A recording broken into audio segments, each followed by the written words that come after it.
la Universidad de Talca, asesor del Ministerio de Justicia. A continuación, damos apertura a la ronda de preguntas. Tengo una pregunta aquí.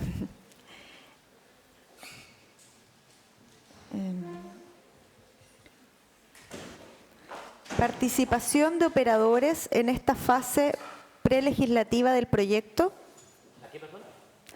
Dice, participación de operadores en esta fase prelegislativa del proyecto. Eso. ¿Voy de una o...? Es esta la única que tengo. Ya. ¿Cómo lo digo para que se entienda?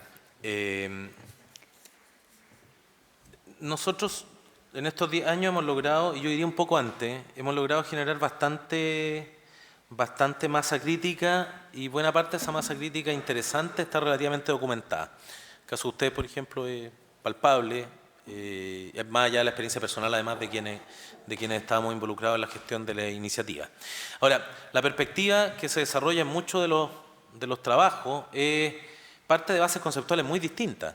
O sea, estoy pensando en la perspectiva de intervención, por ejemplo, que podría estar detrás de alguna de las apuestas de los informes de derecho de la Defensoría, grafíquenlo en algún texto Gonzalo Berrío, con la intervención clínica que se propone detrás del modelo que gestionó la UFRO. O sea, ahí tenemos dos puntos de partida muy complejos. Y como no se trata de despejarlos, sino más bien de ver los puntos comunes, una discusión abierta que se defina como tal, yo creo que todavía la tendríamos. Todavía estaríamos poniéndonos de acuerdo en cuál es el matiz y cuál es el contenido específico de cómo debería ir. Entonces, ¿qué se hizo en el equipo de trabajo? Aquí participó esencialmente un psicóloga más bien, operador directo del servicio, Macarena Cortea, que también la pueden atacar en el café, mi persona, un gestor politólogo y un administrativista en el mundo jurídico. Y lo que se hizo fue levantar la información existente acá y mucho diálogo bilateral, para evitar que en la misma mesa tuvieran toda esa visión. Créanme que para el equipo, cuando uno mira la agenda, en vez de tener una reunión con 7, eran 7 reuniones. Y ahí ya estamos ocupados de miércoles a viernes, entonces no fue ni una gracia esta dinámica. Pero yo tengo la sensación de que no hemos recibido, desde que se ha empezado a conocer el modelo, ya va a empezar a circular un poco más, no hemos tenido ninguna observación de fondo al esquema que se plantea. Creo que la gente siente que además tiene el espacio para el desarrollo de su propia visión a través del modelo, y sí está la claridad de que contamos con puntos de partida comunes y básicos indispensables que van a ser exigibles respecto de todo. No hay una definición valorativa o ideológica detrás del modelo. Entonces, participación de operadores yo diría que fue bastante, tanto en lo que está documentado, tenemos listado por ahí, si alguien encuentra que algo nos faltó, cuando lo hagamos público, yo le pongo un billete verde aquí, digamos, de apuesta, yo tiendo a pensar que no, y mucho diálogo, mucha conversación, mucha recepción de experiencia a nivel mucho más focalizado. El debate abierto es el que se tiene que dar ahora. Si hay buenas ideas para mejorar los contenidos del modelo, si hay buenas ideas para mejorar los contenidos de la erradicación normativa que está detrás del proyecto de ley, bienvenido, y para eso existe una cosa que se llama Parlamento. Como propuesta, nosotros entendemos que se dio cuenta de la mayoría de las opiniones que están presentes entre la masa crítica que tenemos a nivel nacional. Y en cuanto a operadores, en materia más institucional, porque evidentemente acá la representación es más determinante, sí recibimos opinión directa y formal, y esta vez sí concentrada, de Poder Judicial, del Servicio, de Fiscalía y de la Defensoría Penal Pública, además de otras entidades, pero eso es para la foto publicitaria, digamos, no tanto. A nivel de trabajo, efectivamente, las representaciones institucionales estuvieron formalmente graficadas en lo que fue las distintas sesiones de discusión de la iniciativa, y los operadores, como digo, a nivel mucho más individual.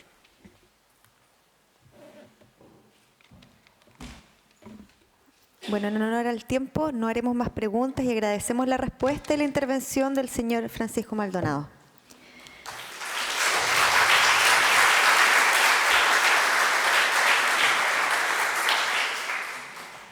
La Ley 20.084 hace explícita referencia que en su aplicación las autoridades tendrán en consideración todos los derechos y garantías que les son reconocidos en la Constitución, en las leyes en la Convención sobre los Derechos del Niño y en los demás instrumentos institucionales ratificados por Chile que se encuentran vigentes.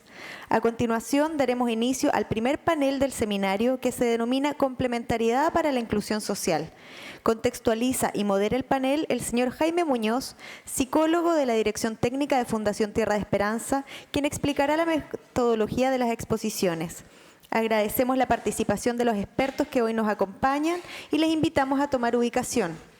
Señora Alba Zambrano, psicóloga académica de la Universidad de la Frontera.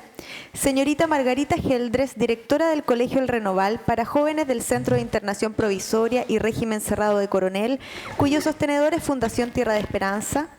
Marisela Fuentes, coordinadora técnica de Misión Evangélica San Pablo. Héctor Peña, en representación de la organización El Faro de Talcahuano. Muchas gracias.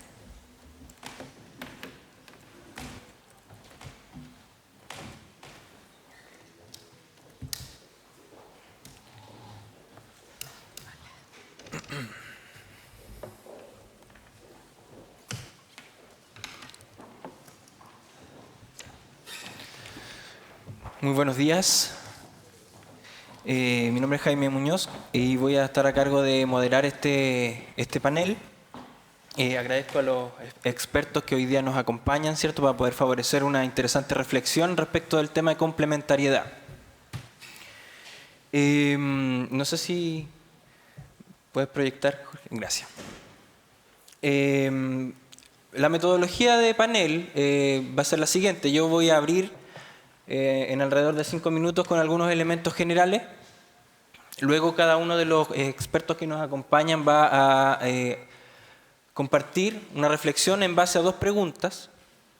Y después de eso, y mientras tanto, ¿cierto?, ustedes pueden como participantes elaborar preguntas específicas que les vayan surgiendo, que se van a leer para poder profundizar en la reflexión y en el análisis. ¿Ok? Esa va a ser la metodología de trabajo. El tema de la complementariedad, si puedes poner la siguiente, por favor. Tengo el control, gracias. Es un elemento que aparece mencionado en las diferentes políticas sociales, ya sea la de justicia juvenil, como la de protección de derechos de la infancia, como otras relacionadas con el tratamiento del consumo problemático de drogas, etc. Ya el tema de la complementariedad parece ser algo bien transversal. Está asociada a diferentes conceptos como los que ahí aparecen mencionados, ¿cierto? La consideración ecológica de los problemas sociales, la intersectorialidad, el trabajo comunitario, la intervención complementaria, la interdependencia de los distintos dispositivos que operan en el marco de la intervención, el modelo o el enfoque de redes, la sinergia, la coordinación, etc. ¿Ya? Esos elementos aparecen referidos en las distintas políticas sociales que se desprenden de distintos marcos jurídicos y que se llevan a lo operativo, ¿cierto?, en la intervención. Pero no necesariamente sabemos el cómo, ¿cierto?, el cómo efectuar un trabajo complementario. Hay conceptos como el concepto de inclusión sociocomunitaria que aparecen como fin último de toda política social, ¿cierto?, que es la vinculación efectiva de los sujetos con sus entornos cuya realización, requiere, ¿cierto?, de un trabajo que considere los entornos más próximos de la vida de los sujetos y al mismo tiempo requiere de un trabajo especializado que considere a distintas instituciones o espacios institucionales que deben colaborar, ¿cierto?, y hacer sinergia en su labor para favorecer esta vinculación de los sujetos con los entornos, que sea efectiva y que sea prosocial. Entonces, en esa línea, ¿cierto?, hay un fin último al cual estamos convocados, que tiene que ver con la inclusión, pero no necesariamente tampoco sabemos en lo operativo cómo llevar a cabo la acción para llegar a ese fin. Hay 3 ideas básicas, ¿cierto?, que hemos ido precisando a partir de la experiencia en esta área. Una primera idea tiene que ver con que en la política pública se observan reduccionismos que recortan el accionar estatal sobre problemáticas complejas, como la de justicia juvenil, ¿cierto?, en líneas de acción paralelas, descoordinadas y hasta contradictorias. Ya ese elemento lo hemos revisado en distintos espacios y parece ser algo que está presente también en esta área de trabajo. Además, se observa que la continuidad de los servicios es un aspecto fundamental en la efectividad de la intervención. O sea, el hecho de que haya transferencia de información, de que haya complementariedad, trabajo de análisis conjunto respecto de un caso, parece ser un elemento que sí aporta, ¿cierto?, al éxito de la intervención. Y finalmente, a través de uno de los proyectos de investigación en los cuales tuve la oportunidad de participar, ¿cierto?, logramos determinar que había importantes discontinuidades, incoherencias sistémicas, fragmentación y baja pertinencia de la oferta pública en la atención de adolescentes en dificultad, específicamente en el área de justicia juvenil, ya que es el proyecto FONDEF que dio origen al modelo MIDA, asociado a la intervención especializada con esta población. Esas tres ideas nos dan cuenta de que la complementariedad parece ser un tema que no está resuelto, ¿ya?, hasta el momento. Al mismo tiempo aparece un elemento que surge de un consenso, ¿cierto?, en Pucón, donde participaron un conjunto de expertos a nivel internacional y nacional, ¿cierto?, donde se define que la institucionalidad pública debe maximizar el impacto de la inversión social mediante una adecuada focalización de recursos, y para esto, condición esencial es la articulación de servicios y programas de intervención en el territorio, garantizando su complementariedad y continuidad y descentralizando la toma de decisiones sobre la estrategia de control e inversión productiva. O sea, ya hay un conjunto de experiencias, ¿cierto?, y elementos que nos dan cuenta de que la complementariedad parece ser una temática de relevancia. En ese marco, entonces, es que nos surgen estas dos interrogantes, ¿cierto?, que vamos a pedirle a nuestros expertos que nos puedan aportar a resolver, que corresponden a las que aparecen acá proyectadas, ¿cierto? En primera instancia, ¿qué efectos visualiza como consecuencia de la incoherencia sistémica y la falta de complementariedad en la intervención con adolescentes en el marco de la responsabilidad penal adolescente? Y ¿qué propuestas o mecanismos concretos plantea desde su institución, ¿cierto?, para favorecer la coherencia sistémica y complementariedad en la intervención con adolescentes en el marco de la RPA? Quisiera pedirle a Alba de la Universidad de la Frontera, ¿cierto?, que inicie, ¿cierto?, la respuesta a las preguntas. El tiempo determinado son 10 minutos, yo le voy a ir avisando cómo vamos. Bien, primero que nada, muchas gracias por la invitación y gracias a ustedes también por mantener vivo ese interés por aprender, compartir, conocer. Bien, yo soy psicóloga comunitaria y he trabajado también en la construcción con varios de ustedes que están acá del MIDA. Por tanto, básicamente voy a hablar de modo complementario desde esas dos posiciones. En relación a la primera pregunta, creo que la incoherencia sistémica, por supuesto, va a tener efectos diferenciados. Y aquí ya me estoy ubicando desde el MIDA. Chicos y chicas que han vivido procesos de desadaptación sostenida a propósito de que las distintas respuestas institucionales, los entornos relacionales, los sistemas de cuidado no han operado apropiadamente a lo largo de su vida y que por tanto van teniendo trayectorias de desadaptación más persistentes, van a requerir de una respuesta mucho más integrada, integral. Y, por tanto, si eso no está presente hoy día en la respuesta que puede darse en su intervención, vamos a tener, por supuesto, escasa eficacia.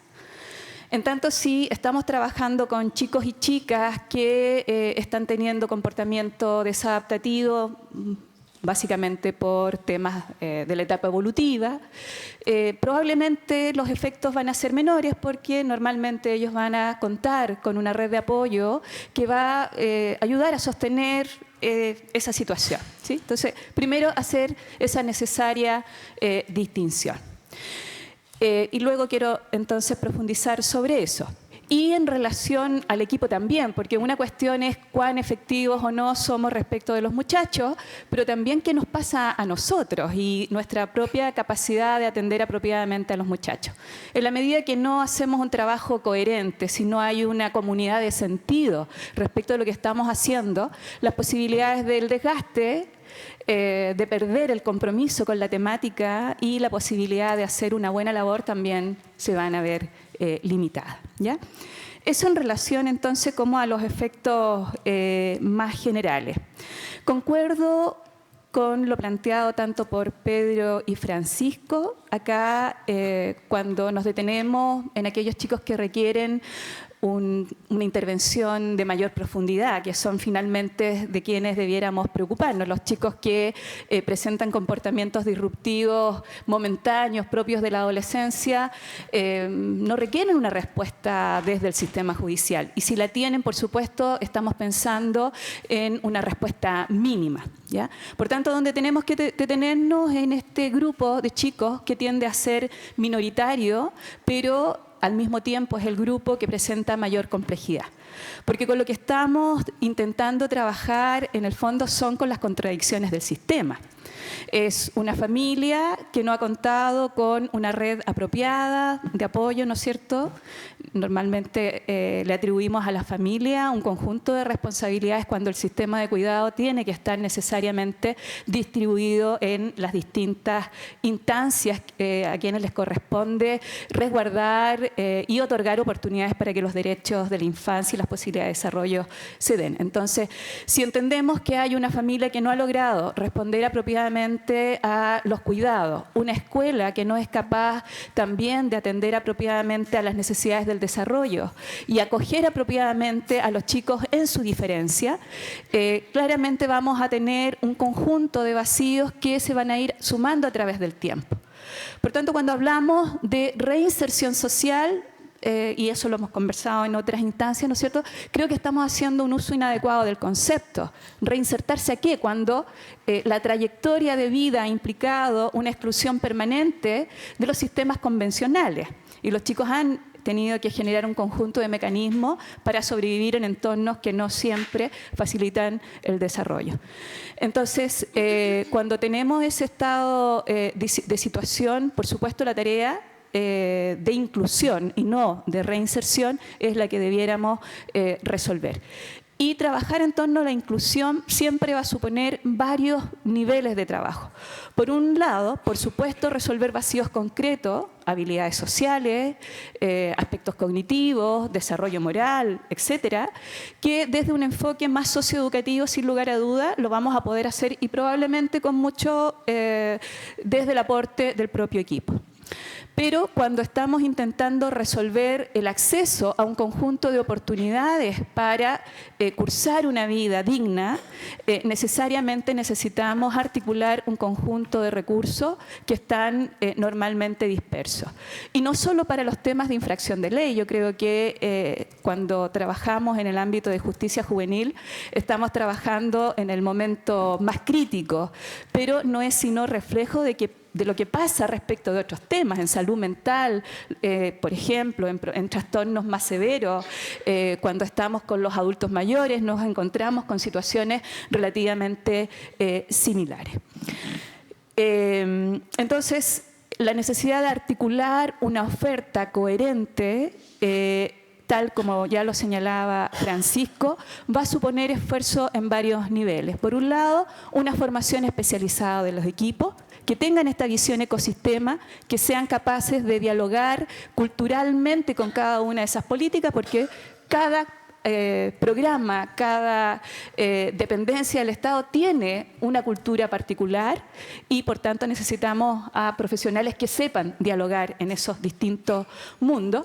Necesitamos habilitar a los equipos para que puedan entonces acoger a un muchacho o una muchacha con necesidades particulares, que no son las necesidades estándar que presenta otro joven en esas mismas condiciones. Pero también necesitamos trabajar con los chicos y chicas para que sean capaces de acceder a esos recursos. Y eso supone también que ellos aprendan, y esto es lo que Víctor Martínez denomina como autonomía anclada, que ellos sean capaces de demandar aquellos servicios, y eso supone nuevamente un repertorio en habilidades sociales, tener información apropiada, pero, insisto, teniendo una institucionalidad que es capaz de responder también culturalmente de un modo apropiado a ese joven. ¿Ya? Entonces, con eso estoy diciendo que si bien, por un lado, vamos a requerir una respuesta especializada, individualizada, en función de las trayectorias particulares de los chicos, que es lo que básicamente está proponiendo el MIDA. Hemos dicho que en este grupo que tiene trayectorias más persistentes en lo delictivo, necesitamos internamente hacer distinciones, pero si lo tomamos como chicos persistentes, requerimos entonces respuestas también mucho más especializadas, intensas y complejas para poder responder. Luego dice, ¿qué propuestas o mecanismos concretos plantea desde su institución para favorecer la coherencia sistémica y complementariedad de la intervención con adolescentes en el marco de la ley? Nuevamente, varios planos distintos y complementarios. Uno, sin lugar a dudas, ya lo mencionaba, la especialización de los equipos. En mi calidad de psicóloga comunitaria veo deficiencias importantes en la formación de los equipos respecto de cómo trabajar en el ámbito de lo comunitario. Yo creo que hay una suerte de banalización de lo comunitario. Instrumentos, herramientas, formas más sistemáticas de poder evaluar, trabajar, metodologías específicas. Por el otro lado, es cómo logramos articular en el plano del territorio también el trabajo. Si bien en general las entidades que ejecutan las medidas judiciales toman territorios bastante grandes, por tanto, la tarea de poder articular recursos, no solo interinstitucionales, sino también en el plano de lo comunitario, se hace bastante difícil. Yo creo que allí debiera, y eso lo hemos planteado en otros momentos, plantear licitaciones no por cantidad de chicos y chicas, sino más bien licitar, por así decir, los territorios en donde podamos cubrir los distintos requerimientos en el plano del trabajo de la infancia y otros temas, violencia, etc. Y más bien, entonces, supeditar los programas al cumplimiento de la reducción de problemas de ese territorio. ¿Ya? Por otro lado, y también lo mencionaba muy bien Francisco, necesitamos una dirección regional capaz de articular recursos intersectoriales de modo orgánico, de modo de centralizar un trabajo que normalmente vemos que los equipos están haciendo un poco como trabajo de hormiga, urdiendo una red que va a depender mucho de las voluntades políticas, las voluntades personales. Allí tiene que haber un trabajo sistemático, planificado, con diagnósticos, con seguimiento respecto a lo que sería organizar una estructura de articulación de redes interinstitucionales. Y por supuesto a nivel nacional, y allí eso se nos escapa probablemente mucho más de la mano, se requiere revisar un poco la naturaleza de las políticas, eso es una tarea mucho más ardua, pero sin lugar a dudas hay líneas específicas de oferta programática que no están a la mano.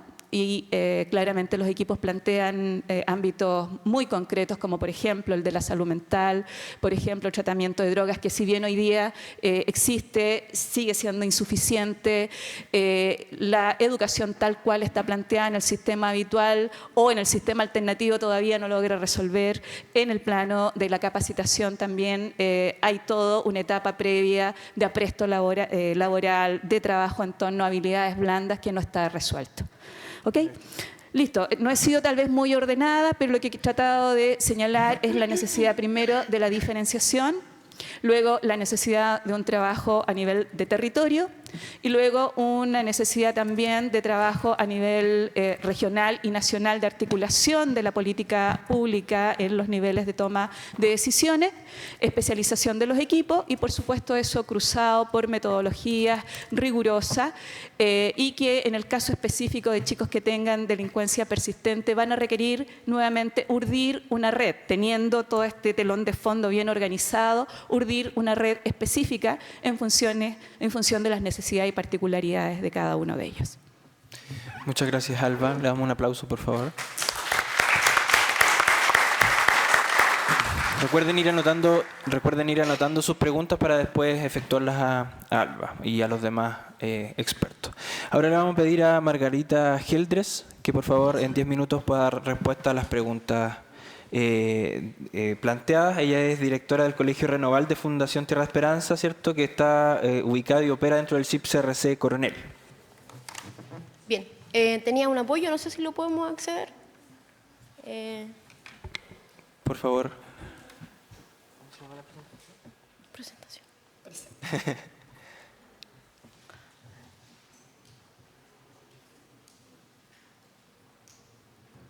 ¿Qué más bien en términos de optimizar los 10 minutos? Sí. Bueno, parto y estoy perdiendo 10 minutos. Ya, me voy a adelantar mientras la encuentran el respaldo. Pero frente a la primera pregunta, ¿de qué efectos visualiza como consecuencia de la incoherencia sistémica, cierto, y la falta de complementariedad en la intervención con adolescentes en el marco de la ley de responsabilidad? Ahí estamos. En realidad, para responder a esta pregunta, centré la atención en tratar de identificar cuáles eran esas incoherencias sistémicas. Y el concepto de dualidad constante estuvo presente en todo lo revisado, desde lo teórico y desde lo práctico. 3 elementos toman una especial fuerza a la hora de responder y de tratar de analizar esta incoherencia sistémica: la reinserción, los profesionales y la visión o contraposición adulto-adolescente. Desde lo primero, señalarles primero el concepto de reinserción. Fundación Tierra Esperanza, ¿cierto?, el año 2013, realiza un exhaustivo análisis del concepto de reinserción, encontrando que hasta esa fecha, e incluso me adelantaría a decir hasta ahora, no hay una visión única ni clara respecto de lo que entendemos por reinserción. 2 ideas o dos vertientes toman fuerza respecto de la definición sobre reinserción que se encuentran en todos los actores que trabajan con jóvenes vinculados a la ley de responsabilidad penal adolescente.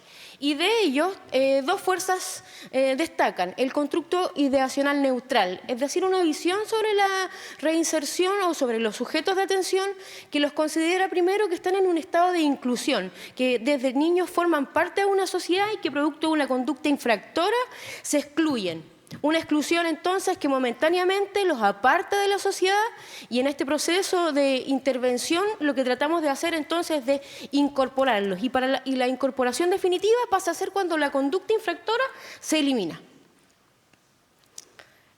Una visión distinta la propone el constructo ideal positivo, que considera que los adolescentes han sido y están desde siempre incluidos, y que haber cometido la infracción de ley es una forma más de inclusión. El Estado, de alguna u otra forma, sigue garantizando la inclusión a través de los dispositivos que la ley contempla. Y por lo tanto, la respuesta que habla de la reinserción, o la reinserción que se espera, corresponde, como nunca ha dejado de estar incluido, en una integración comunitaria, una integración prosocial, a eso que se espera o a eso que durante un momento no estuvo, al menos al estar privado de libertad.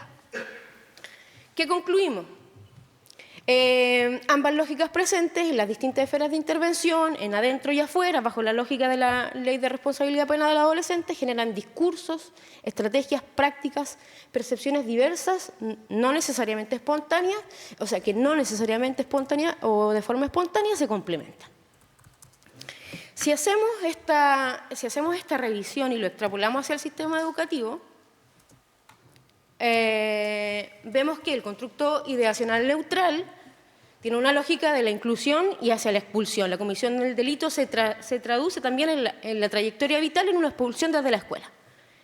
Y por lo tanto, si habláramos de reinserción en términos educativos bajo esta misma lógica, significa que se quede quieto, que el chiquillo que se incorpore se guarda lo que le molesta de la escuela que lo expulsó y ahora deje la conducta disruptiva, que era considerada disruptiva desde la misma lógica educativa, estudiantes disruptivos. Y desde el constructo ideal positivo, la inclusión significa que las escuelas antes expulsoras incorporen estrategias para integrar la diferencia. Repitamos lo mismo anterior, entonces, como en términos de conclusión, las lógicas en distintas esferas de intervención, en el adentro y afuera, en una escuela de adentro y una afuera, generan discursos, estrategias y prácticas, percepciones diversas, y que no necesariamente de forma espontánea, se complementan.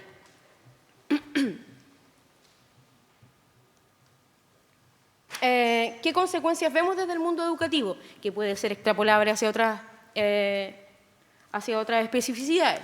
El muro, una diferencia radical entre el adentro y el afuera. El muro del sistema privativo no tan solo permea,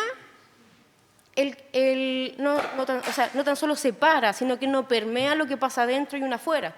Una escuela de adentro difícilmente vinculada con una escuela de afuera, porque desde lo que hacen los interventores entienden, practican y ejecutan su quehacer desde dos formas distintas de lo que entienden de reinserción. Entonces, ¿para cuál de las reinserciones trabajamos?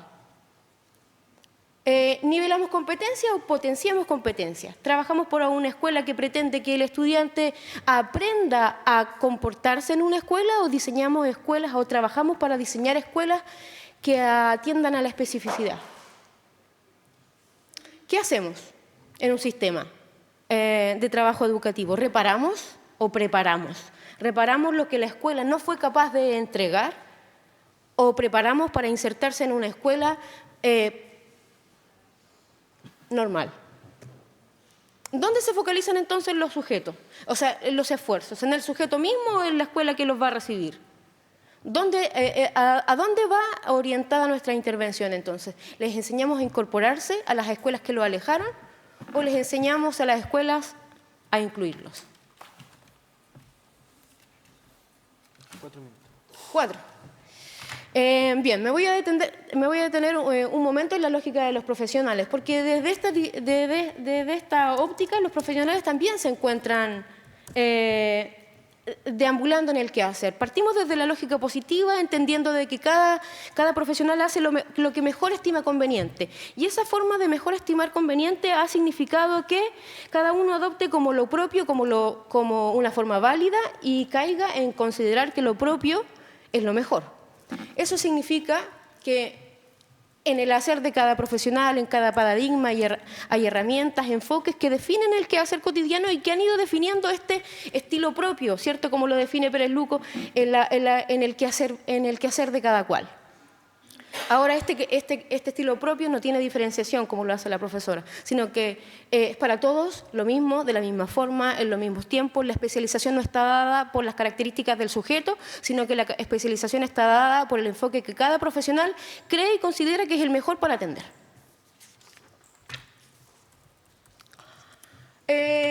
Consecuencias, muchos estilos según los profesionales, pero no necesariamente dispuestos desde las necesidades de los adolescentes. La sensación de la forma propia genera autorreferencia y algunas disputas entre profesionales. Todos creemos que lo hacemos bien y todos creemos que lo hacemos de la mejor forma. Necesariamente los resultados de las propias prácticas no han sido las mejores y por lo tanto eso genera frustración entre los profesionales. Estábamos convencidos de que era la mejor forma, pero cuando vemos llegar al chiquillo 1, 2 o 3 veces nos vamos dando cuenta de que no es lo más efectivo. Y llega una forma nueva de instalarla, y ahora tenemos la idea de que ahora sí las cosas se van a hacer bien. En la visión adulto-adolescente, la construcción de esta realidad se basa desde los adultos y no considera la visión de los adolescentes. Desde los últimos, no tan solo los últimos estudios, pero entendemos, pero que nos cuesta diseñar o aplicar estrategias de intervención educativa y desde todas las esferas, considerando la realidad del adulto, una realidad más plástica y dinámica. Así lo establece la literatura respecto de la visión rígida y adulta respecto de las soluciones. Por lo tanto, seguir diseñando estrategias sin considerar la opinión de los adolescentes primero, le negamos al estudiante la posibilidad de desarrollar su autonomía, de fortalecer su identidad, que son elementos súper necesarios a la hora de replantearlo en una afuera. Bien, y en honor al tiempo entonces, se han ido desprendiendo las soluciones y en términos de Tierra Esperanza, en términos de la institución, para esta coherencia sistémica, la verdad es que en esto como se señalaba en las exposiciones anteriores, en términos como del manual, de cómo esclarecer las prácticas. Las intervenciones educativas deben cimentarse bajo una lógica común. Por lo tanto, diseñar y entender principios orientadores desde el punto de vista metodológico, independientes del quehacer en el espacio, que definan la tarea educativa, que definan el perfil educativo, las funciones, genera cierta coherencia, independiente del lugar donde se intervenga. ¿Y cuáles son esos hilos conductores que generan esa coherencia? Obviamente que la pertinencia, la participación y la inclusión. ¿De quiénes? De los adolescentes. Y desde la teoría y desde la práctica necesitamos contextos educativos específicos y trabajamos para ello. Necesitamos respuestas pedagógicas diferenciadas, reitero, no en base a la especialización del profesional, sino que en base a la necesidad del adolescente. Y por lo tanto necesitamos retroalimentar y insumar aquellas escuelas que hoy día lo siguen haciendo de la forma que hoy día nos siguen proveyendo de estudiantes de las formas mejores de hacer las cosas. Bueno. Bien, sí. Excelente. Gracias, Margarita. Un aplauso, por favor, para ella.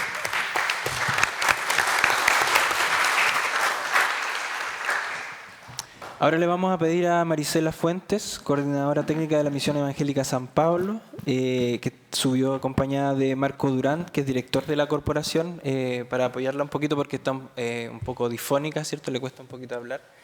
No sé si tienes presentación. Sí.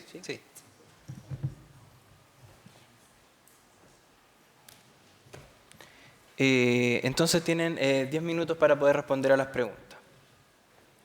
Bien, buenos días. Quiero en primera instancia agradecer a nombre de nuestra institución la oportunidad de poder participar en esta importante actividad de análisis del funcionamiento de la ley. Sin duda significa una importante oportunidad de crecimiento para continuar contribuyendo al proceso de reinserción social. Dentro de la actividad misma me recordaba que muchos años atrás con Hipólito habíamos generado instancias como esta de poder compartir experiencias, cosa que después se perdió. Hoy día nuevamente vamos a compartir experiencias y esperamos que sea de productividad para todos. En cuanto a la primera pregunta, podemos reconocer que en el transcurso de la implementación de la ley, las dificultades ya han sido puestas a la luz de diversas instancias de evaluación. El Congreso, el Ministerio de Justicia y otros investigadores de organismos públicos y privados también han señalado y han puesto en el tapete las dificultades que ha tenido la ley. Estas dificultades, en efecto, coinciden también con este análisis que nosotros hacemos como institución y que son transversales en los distintos componentes de intervención de los jóvenes. Queremos hoy día compartir con ustedes nuestra visión a estas dos preguntas y en cuanto a la primera, Marisela va a compartir con ustedes. Muy buenos días, muchas gracias y disculpen un poco, estoy difónica, así que no voy a poder elevar tanto la voz. Uno de los primeros aspectos que nosotros quisimos determinar como un efecto muy importante es el sentido de impunidad de los jóvenes. Este sentido de impunidad al ingresar a los programas de medidas o sanciones se da en muchos casos cuando hay sanciones que presentan la necesidad de reactivación, porque han sido suspendidas por largos periodos de tiempo a causa del traslado de territorio, de programa o de centro, y quedan ahí las causas pendientes de hacer actividades en algún momento y finalmente quedando en el olvido, sin que nadie lleve un ordenamiento y una sistematización al respecto. Otro de los aspectos que también se presentan son aquellas sanciones sucesivas o simultáneas, que pueden ser cumplidas por los jóvenes en varios programas o en un mismo programa a la vez, como es el caso del SBC o los PLA de nuestro territorio, que se pueden presentar jóvenes con 10 o más sanciones consecutivas de cumplimiento, que pueden llegar fácilmente 2 años y medio de periodo de permanencia en el programa, lo cual claramente afecta los procesos de intervención. Otra de las situaciones que se presenta es el incumplimiento de la entrevista de ingreso. En muchos tribunales esta inasistencia puede ser determinada como quebrantamiento y en otros tribunales no. El caso simplemente se le dan 2, 3 oportunidades, se decretan órdenes de arresto que finalmente nunca son materializadas ni concretadas y ahí se van sumando las causas pendientes.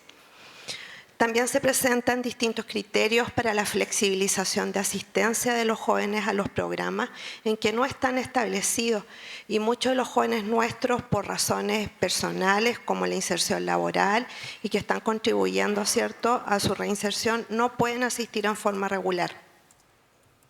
Otro de los casos es la complementariedad con Gendarmería de Chile, que no hay una coordinación fluida tanto para el traspaso de información cuando nuestros jóvenes pasan al sistema penal de adultos o viceversa, los jóvenes egresan y deben reactivar alguna causa pendiente.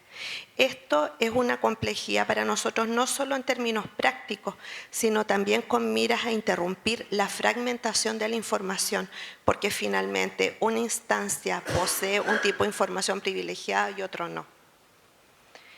Otra de las dificultades y efectos que hemos visualizado es el tema de la sobreintervención y la duplicidad.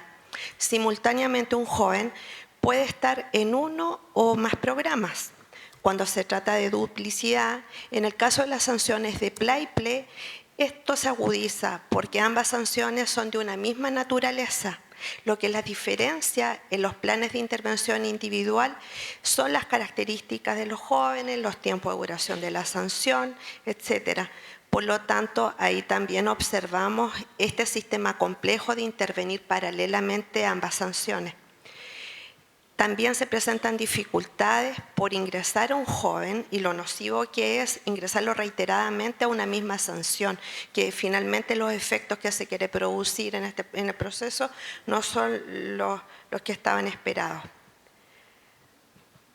Los jóvenes, además, con simultaneidad de atención, hay en algunos casos que no solamente asisten a los programas del circuito RPA, sino también al sistema de protección de derechos, como programas de los PIE, los PRM, que observamos casos de chicos que asisten durante toda la semana a distintos programas y sanciones, y la disposición y la carga emocional que ellos tienen el primer día, el día lunes al día viernes, cuando ya han pasado por distintos profesionales que han utilizado distintas estrategias, distintos estilos de intervención, no es la misma. La conducta delictiva de los chicos también va en ascenso, especialmente en aquellas sanciones con duraciones mínimas que van de 1 a 3 meses, donde el programa lo que puede esperar o las expectativas que tiene de lograr intervenir al menos en un objetivo es muy limitada. En el caso de PLA, son muchos los jóvenes que llegan por quebrantamiento de SBC y tienen 1 mes de duración de sanción. O sea, la asistencia que él debe tener para cumplir esa condena es básicamente de 2 veces, toda asistencia entrevista. Los procesos de derivación asistida se ven altamente en riesgo debido al tema del cumplimiento igual de sanción y a las complejidades de los jóvenes, sobre todo por el tema de consumo de alcohol y drogas, donde es muy difícil conseguir la adherencia mínima de los jóvenes a los programas debido a estos tratamientos que no existen, no se han logrado materializar. Bueno, en el tema educativo y de inserción laboral igual hemos observado bastantes complejidades, sobre todo en los nuevos proyectos de reinserción educativa que ahora están siendo administrados, ejecutados por nuestras propias instituciones y no tenemos cobertura para enseñanza media. Ahí hay un sistema que es bastante complejo y perverso por el tema de la oferta, porque el mayor porcentaje de jóvenes que requiere reinserción está en esa etapa, digamos, en la enseñanza media. Otra dificultad está en el tema de los requisitos de ingreso, que no siempre son cumplidos por los programas que derivan a otros, como el caso de los PIL, de los programas de inserción laboral. que para poder insertar laboralmente a un joven se requiere que éste cumpla ciertas condiciones mínimas y básicas, las cuales no siempre son cumplidas, y es ahí donde se generan las dificultades para lograr la posible reinserción, y se van generando expectativas en los jóvenes que no son posibles de abordar. Bueno, en honor al tiempo, vamos a pasar a la segunda pregunta. En el aspecto macro, tenemos que entender que no existe una cultura de trabajo complementario, generalmente basado en rostros, en buenas intenciones. Hay que partir de ahí. Y en lo específico, señalar que, o la propuesta nuestra como institución, indicar que es importante fortalecer el análisis de casos con los distintos actores involucrados. Fortalecer el trabajo de redes para brindar una amplia oferta a los jóvenes en cuanto a la vinculación con el medio, otorgar mayor celeridad en las actividades, en las necesidades detectadas, realizar una planificación de traspaso de información que implique que un programa determinado pueda tener el mayor insumo posible para hacer un buen diagnóstico y para poder continuar con una intervención. Y este sesgo, este celo profesional que muchas veces se produce, hay que eliminarlo en bien del trabajo de los jóvenes y las familias que realizamos. En lo relativo a los casos que se encuentran en simultaneidad con Senda, en especial con jóvenes en la etapa de precontemplativo o contemplativo, la disposición al cambio, es necesario articular estrategias motivacionales que permitan generar realmente estos cambios. Y esto tiene que hacerse de una manera muy estrecha de trabajo en equipo. Generar estrategias continuas de reflexión al interior de los equipos. Si no generamos reflexión, difícilmente vamos a obtener aprendizaje que nos permitan retroalimentar y asegurar una mejor intervención en nuestra práctica. Fortalecer y hacer una planificación de los calendarios de reuniones con los distintos actores. Y esto que sea sistemático, no es solamente una mera formalidad por cumplir. Mejorar la capacitación de los profesionales en relación al desarrollo de competencias adecuadas en el ámbito específico de intervención, como destacando la importancia de construir a través del trabajo de redes e interdisciplinario. Nosotros proponemos como institución dos ideas fuerzas que hemos estado trabajando mucho al interior de nuestro programa. Primero es la aplicación de un diagnóstico acorde a las características de los jóvenes, que apunte a identificar factores de riesgo, de reincidencia y necesidades criminológicas, a fin de poder estructurar una intervención orientada al diseño de planes de intervención acorde a los jóvenes, de tal manera que este traje a la medida realmente sea diseñado para él. También trabajamos o proponemos que el ordenar nuestro sistema ha permitido incorporar un modelo de intervención que incorpora estrategias de utilización de un manual de herramientas de intervención socioeducativa. Este manual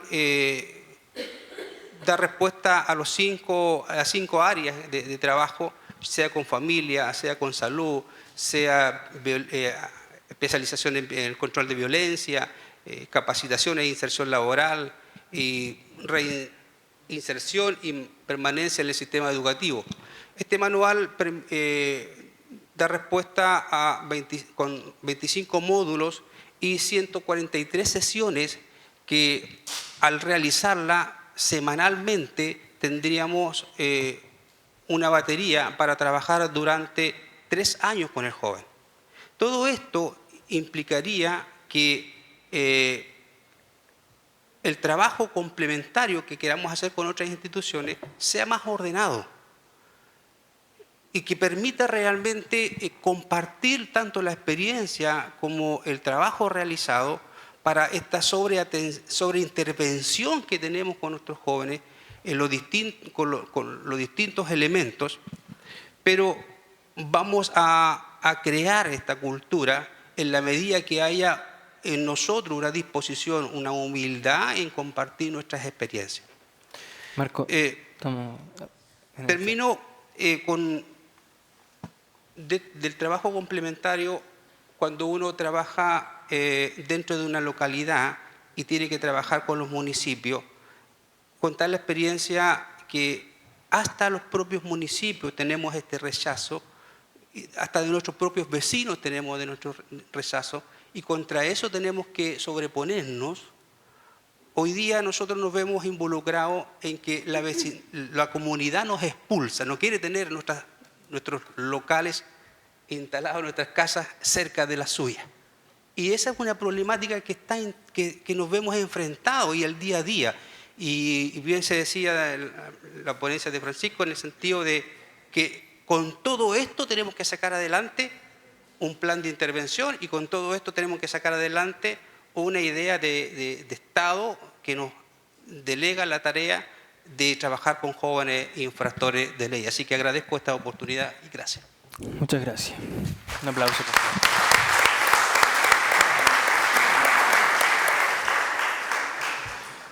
Le vamos a pedir entonces a nuestro último participante del panel, Héctor Peña, del programa de tratamiento intensivo El Faro, que nos pueda dar respuesta a las preguntas. Ojalá pueda ajustarse a los 10 minutos para poder continuar con el programa.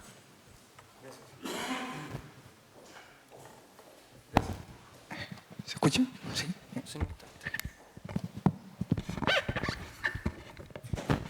Partir por agradecer la invitación, ¿cierto?, de Tierra Esperanza a este seminario que nos permite reflexionar sobre algo tan importante para nosotros como centro de tratamiento en drogas, como es la complementariedad, entendiendo que en el transcurso del tiempo hemos tenido muy buenas experiencias. Es importante destacar que siempre se puede mejorar, ¿cierto?, en la complementariedad y en el trabajo en conjunto, en red. Y desde ahí hicimos un trabajo reflexivo con profesionales, ¿cierto?, del centro, donde hablamos de esta incoherencia sistémica, donde la operacionalizamos como la dificultad para generar sinergia institucional entre los distintos actores participantes en la intervención con población infanto-juvenil. Desde esa lógica existen ciertas dificultades que tienen que ver con plantear derivaciones, ¿cierto?, de jóvenes que tienen se trabaja desde indicadores con un fin en sí mismo y no desde la lógica de la voluntariedad o de la motivación del usuario, y que tiene que ver con objetivos institucionales, ¿cierto?, de reinserción, ya sea en el ámbito educativo o en laboral, capacitación o incluso en el tratamiento de drogas. Desde esa lógica se debe relevar la motivación del usuario por generar cambios desde su propia percepción. Otra dificultad que hemos visto es el modelo diferenciado de atención versus la frecuencia mínima de prestaciones, donde ahí una de las cosas que tenemos que identificar son las características particulares de nuestros usuarios, cuáles son los tiempos, de respuesta, conociendo sus capacidades, ¿cierto?, versus lo que nos exige, ¿cierto?, el sistema, donde nos obliga a intervenir en cierta cantidad de prestaciones mensuales, y que nos olvidamos mucho de estos indicadores, ¿cierto?, de este modelo diferenciado de atención, centrado siempre en el usuario. Desde esa lógica, nuestras propuestas tienen que ver con con idear o crear una comunidad ideológica entre los actores intervinientes, orientada a intencionar la reflexión a modo de desarrollar una visión y misión del trabajo en red, donde sea necesario innovar criterios de derivación, ¿cierto? Mejorarlos, reconocer los cambios de perfil en el usuario desde la implementación de la ley de responsabilidad penal juvenil, ¿cierto? Donde ha cambiado el usuario, donde ha cambiado el acceso a las tecnologías, el patrón de consumo, el tipo de delitos. Por otro lado, una evaluación constante del proceso de pretratamiento en el caso de los usuarios nuestros que tienen acceso a un tratamiento en drogas, como un proceso integrado desde Senda que se está implementando y que está cada vez evaluándose constantemente para dar respuesta a estas dificultades en la atención con usuarios con dificultades de consumo de drogas. Eso sería la parte que podemos. No sé si hay alguna pregunta. Muchas gracias, Héctor. Un aplauso, por favor.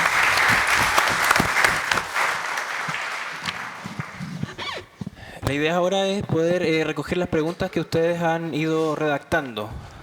No sé si me las pueden hacer llegar.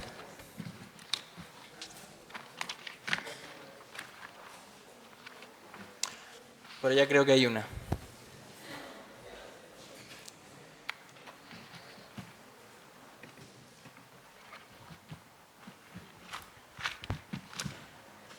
Gracias, José. Ya, esta es una pregunta para Alba Zambrano. Dice, desde la evidencia sistematizada en el trabajo con el enfoque MIDA, ¿qué prácticas significativas se han observado ante el trabajo con jóvenes con trayectorias delictivas distintivas o persistentes desde el abordaje sociocomunitario?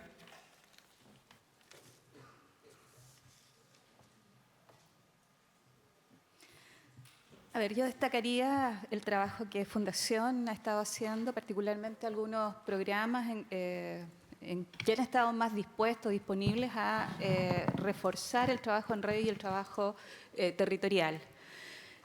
Hemos intentado acompañar el trabajo con la producción de un diagnóstico territorial sobre recursos, sobre riesgo, ayudando también a articular redes para, por ejemplo, una pareja que esté trabajando en Padre Las Casas, se ha colaborado en el levantamiento de datos sobre el territorio, sobre las dinámicas territoriales, y luego lo que se ha ido haciendo es trabajar qué demandas tiene cada trayectoria específica de ese chiquillo respecto de esos recursos concretos.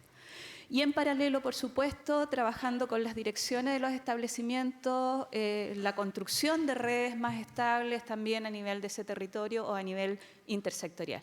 Es decir, en síntesis, hemos ido trabajando desde la lógica de la investigación-acción en acompañar procesos de trabajo territorial, pero atendiendo a las necesidades particulares por trayectorias, pero pensando en que los chicos van pasando y que las necesidades de determinadas trayectorias requieren una cierta organización de determinados recursos. Entonces, es ir dejando organizados esos recursos de modo que luego, cuando vengan otros muchachos, puedan emplearse también, ¿sí?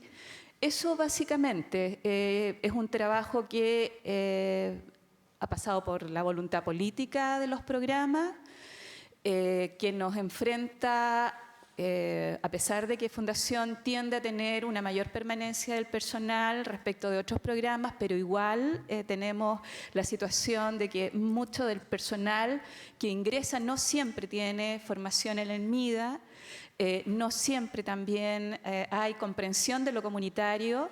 Por la cantidad de demandas que suelen tener los equipos, se ve lo comunitario como algo que no se puede abarcar. Ahora, yo concretamente pensaría que desde el formato que se tiene hoy día de trabajo, no se puede trabajar lo comunitario como se tiene que trabajar lo comunitario. Pero hasta ahora eso se podría perfectamente resolver con el trabajo compartido con las universidades. Tenemos estudiantes de últimos niveles, tenemos estudiantes de procesos de especialización de magíster que pueden acompañar ese trabajo más minucioso en el territorio y que sí tiene que haber una coherencia sistémica en términos de entender cuál es el sentido de ese trabajo y cómo ese trabajo tributa a las necesidades particulares que tiene cada una de las trayectorias. Y pensar también que lo que se haga en un territorio tiene que estar organizado para este chico en particular, pero también para los muchachos que vienen con necesidades particulares. Entonces, ese doble trabajo de organizar en torno a las necesidades particulares de trayectoria, pero luego también hacer una sintonías con las otras particularidades que tienen los muchachos.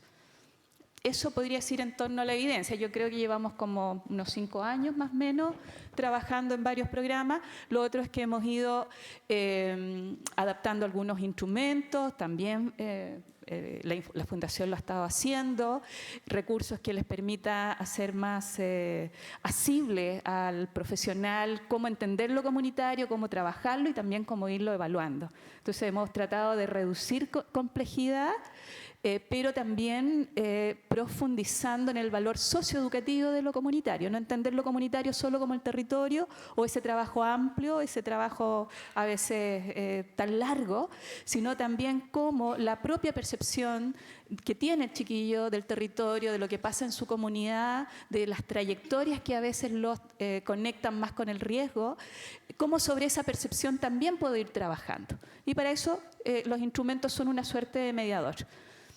Hemos ido combinando entonces un enfoque comunitario más amplio con un enfoque más psicoeducativo y un trabajo de articulación de redes y esta asesoría, acompañamiento y mano de obra también en algunas ocasiones con los programas.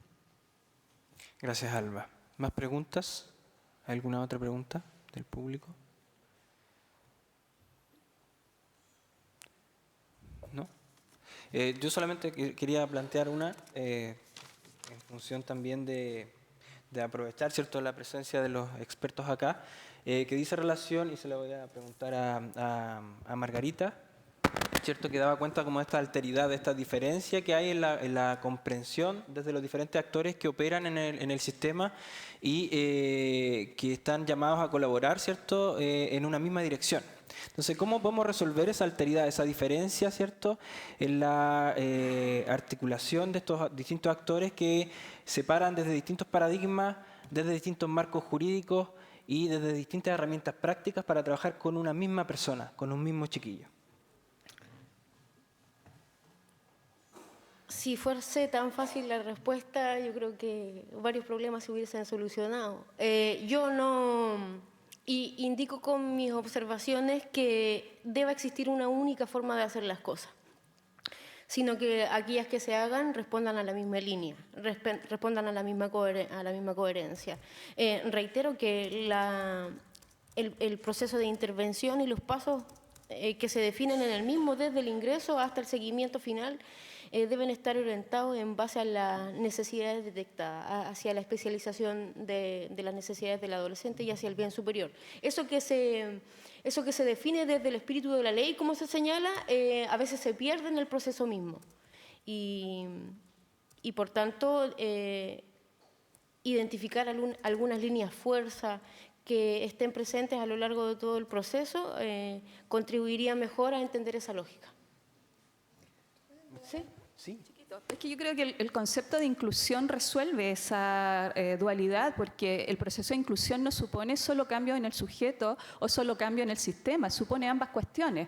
Por tanto, hay que desarrollar un trabajo socioeducativo, pero también un trabajo con el sistema. Mundo de la vida, mundo del sistema. Gracias, Alba.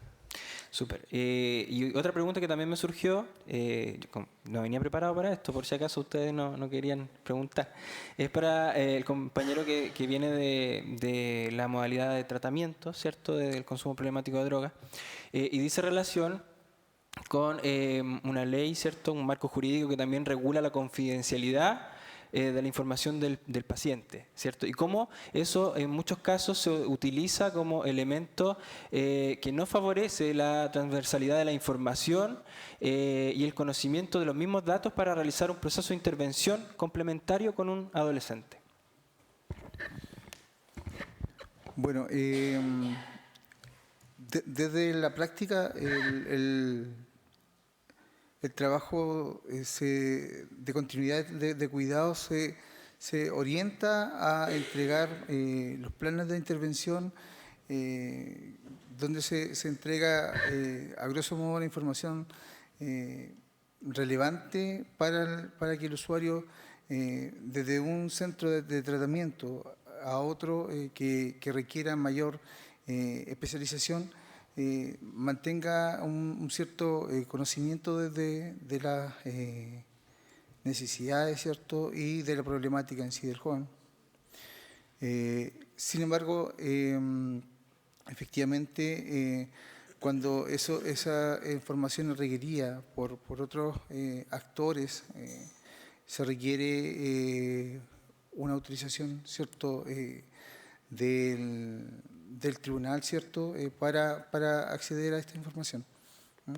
Pero en general, como decía, en la continuidad de cuidados se resguarda, ¿cierto?, que esa información sensible y que el usuario requiere para la continuidad de tratamiento sea entregada de un equipo a otro.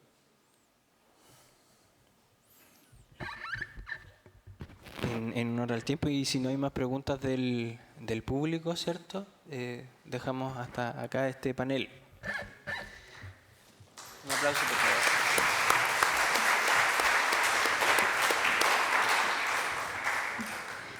Agradecemos las intervenciones de cada expositor y expositoras, quienes han puesto en la mesa la importancia del trabajo complementario para la inclusión social.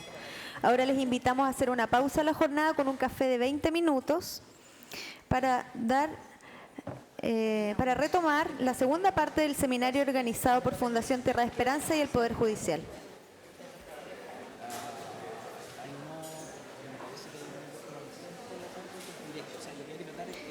El café se ubica en el tercer piso.